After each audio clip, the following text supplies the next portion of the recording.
नमो भगवते तस्मै कृष्णायाद्भुतकर्मणे रूपनाम विवेदेन जगत्कीर्ति यूयत सच्चिदानन्दरूपाय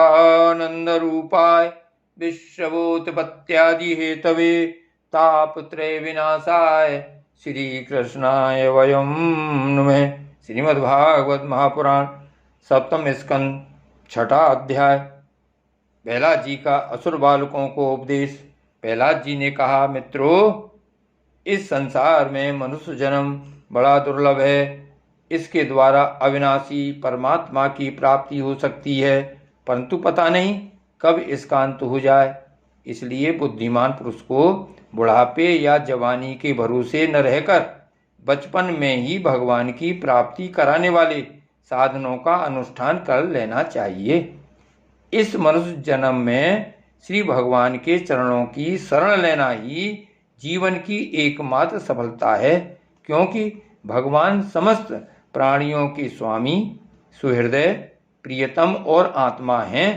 भाइयों, इंद्रियों से जो सुख भोगा जाता है वह तो जीव चाहे जिस योनि में रहे प्रारब्ध के अनुसार सर्वत्र वैसे ही मिलता रहता है, जैसे बिना किसी प्रकार का प्रयत्न किए निवारण करने पर भी दुख मिलता है। इसलिए सांसारिक सुख के उद्देश्य से प्रयत्न करने की कोई आवश्यकता नहीं है, क्योंकि स्वयं मिलने वाली वस्तु के लिए परिश्रम करना आयु और शक्ति को व्यर्थ गंवाना है। जो इनमें उलझ जाते हैं उन्हें भगवान के परम कल्याण स्वरूप चरण कमलों की प्राप्ति नहीं होती।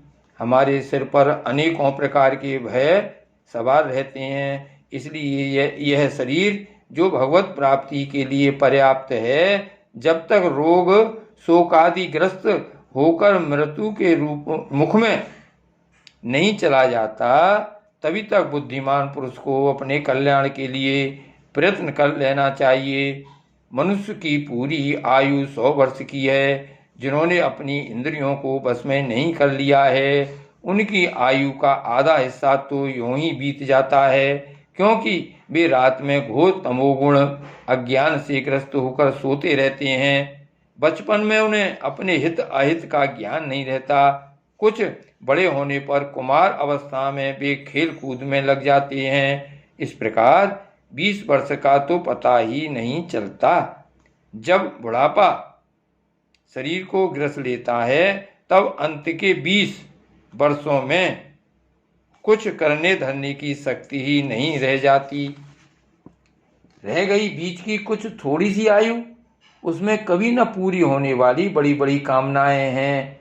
बलात् पकड़ रखने वाला मोह है और घर द्वार की वह आसक्ति है, जिससे जीव इतना उलझ जाता है कि उसे कुछ कर्तव्य अकर्तव्य का ज्ञान ही नहीं रहता। इस प्रकार बची खुची आयु भी हाथ से निकल जाती है। जय श्री कृष्ण।